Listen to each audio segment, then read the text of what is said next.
welcome back to my channel. If you're new here, my name is Ejiro, and today I'm going to be talking about why I left Nigeria.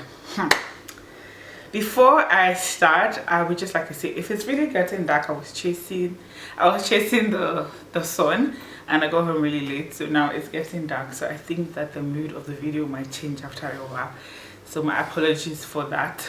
But why did I leave Nigeria? Hey Siri, play Japa by Naira Marley. Japa, Japa, Japa, Japa, Japa. So yeah, I hope that this song has been able to answer the question. But jokes apart, I left for 5 main reasons. I was about to raise both hands. 5 main reasons, and I'll be talking about them shortly. The first reason I left was because I wanted to upskill. I wanted to, so I would say education. I wanted to upskill myself in my career. I have a first degree in tourism, travel and hospitality management, and after school I wasn't really using my tourism degree. Instead, I was using, I would say, street sense. I was using self-taught business ideologies. I don't know if that makes any sense. If there's another word for it while I'm editing, I'm probably just going to put it down.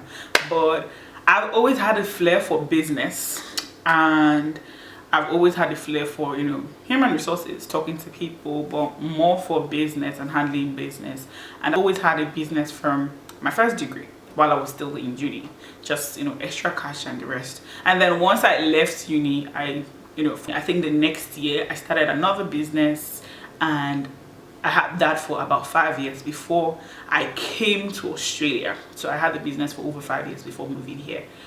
But because I didn't have any theoretical knowledge with business, I don't know any, I don't want to say I don't know any business strategies. I obviously know business strategies, but I wanted to have professional knowledge on business. I wanted to be an expert at my field. Like, if I'm going to be into business, I might as well know the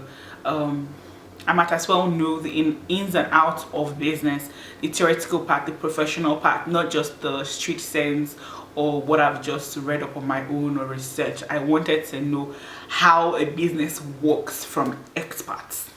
Hence why I'm studying an MBA, so it's a master's in business administration.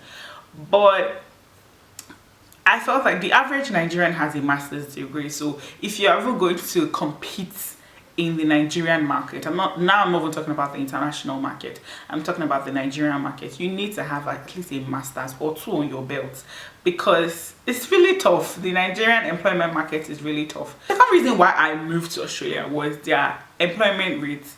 Australia at the moment has about 62.6% increase in their employment rates, and that just means that there are jobs. There is a job for every person.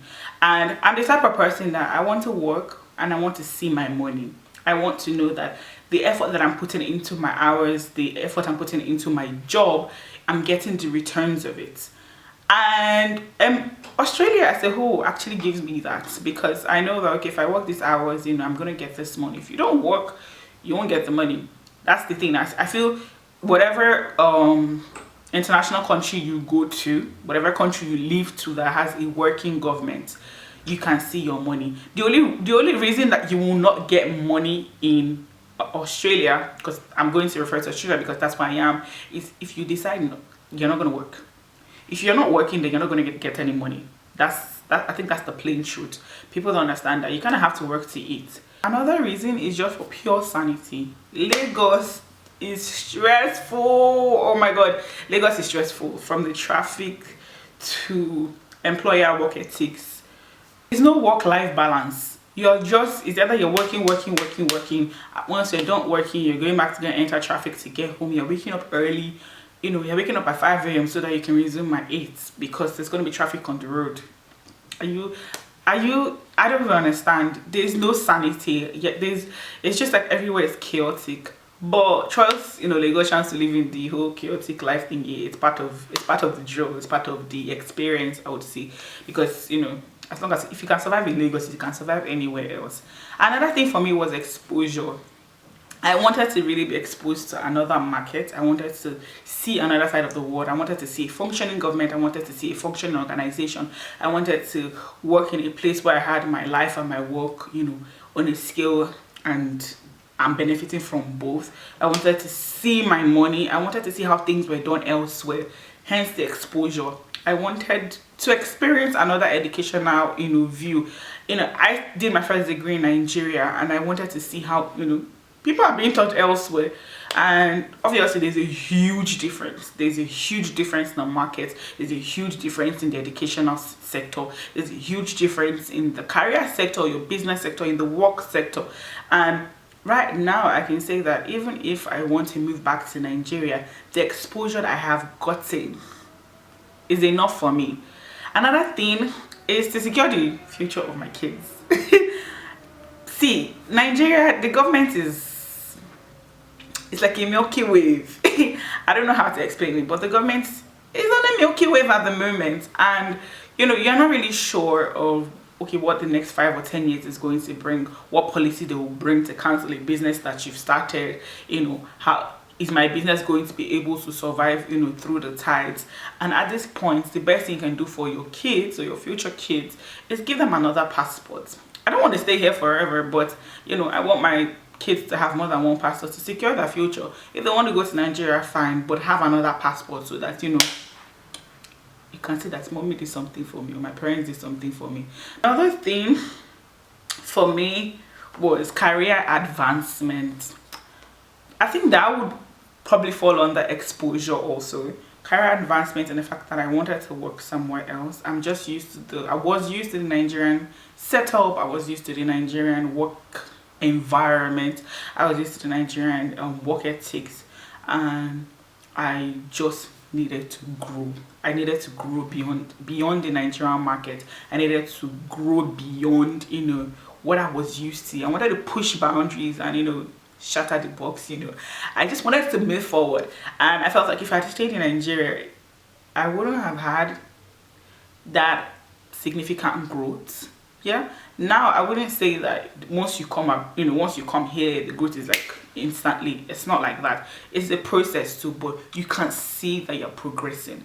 That's the difference. You can see that, oh, okay, I'm moving forward. Okay, I'm learning something. Okay, I know that it might not happen now, but you know, in due course, it's gonna happen. Yeah. For me, it was financial security. I wanted to be financially secure, and earning the amount that I was earning per month wasn't really going to do anything for me. Yes, I had a business. Yes, I had a job, but I wanted to earn a certain amount of money. I wanted to have a certain amount of money. See, I don't like to suffer. I like the soft life, and the soft life loves me. I like to shop. I like to buy things, and the things that I like to buy are expensive. And then I need a job that would give me that type of money. And right now in Nigeria, unless you are pushing experience of 8 years, or you have a side business on your own, or you know, you have your own business, that's when you can see those type of money. But I wasn't getting that, honestly, to say the truth. I wasn't getting that, and I said, you know, why not just move to a different environment where, you know, you can earn more money? And I'm here. Also, dignity of labor. I think I've exceeded my 5 reasons at the moment, because now I'm just kind of saying it from my mind. I'm just talking about it. But dignity of labor. It's amazing here. It's amazing to see that, you know, every occupation, every job is celebrated, is welcomed. Every job, no one is looking at you like, oh, you're doing pickpacking. You know, because that person might be doing pickpacking, you know, that person might be working in a warehouse or working for forklift job, and it's earning more per hour than a person that's sitting in an office doing customer service. Do you get? So there's dignity of labor. Nobody is putting you down like, oh, you know, you're doing the job of a security, or you're doing the job of, you know, what would I even say? But no one is going to put you down and say, oh, you're doing that type of job, you know, you're not earning a lot of money, oh, you know. But you can see there's no, even if there's, you know, higher class and lower class, everybody's earning money, everybody's respected.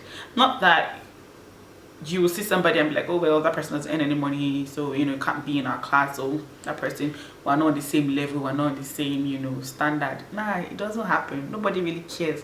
Earn your money, spend your money, live a good life. That's up to you.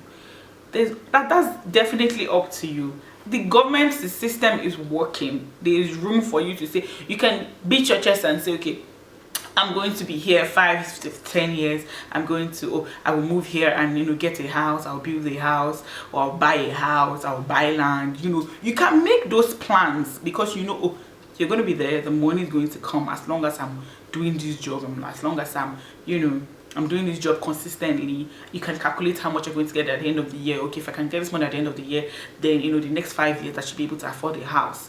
Do you get?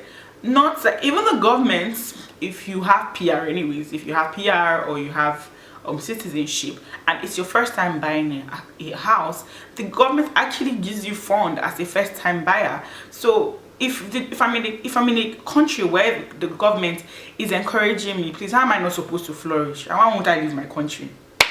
But anyway, before I keep talking and lose my points, I think I would like to stop here for today. I hope that this video was a bit helpful to everybody. Thank you so much for staying to the end of this video. Thank you so much for viewing my previous videos. If you would like to see more content about Australia, more content, anything, please just put it in the comment section and I'll do a video on it, and I'll be sure to produce and give you back-to-back amazing content. Yeah. Please do not forget to like this video if you found this video helpful. Please like the video because it helps me get, you know, noticed on YouTube.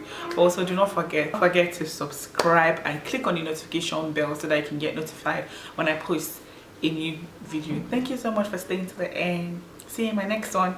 Bye.